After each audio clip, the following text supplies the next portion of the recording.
So many places still undiscovered, but you're stuck in a blast of yesteryear. Forget all the problems just for the moment. That is the kind of story you should see.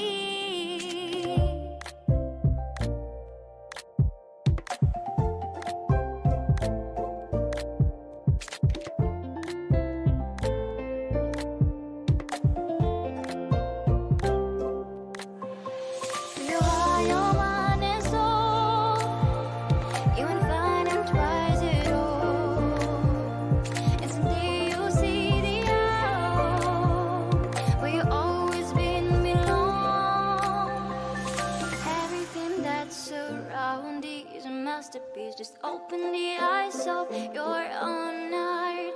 The trials of life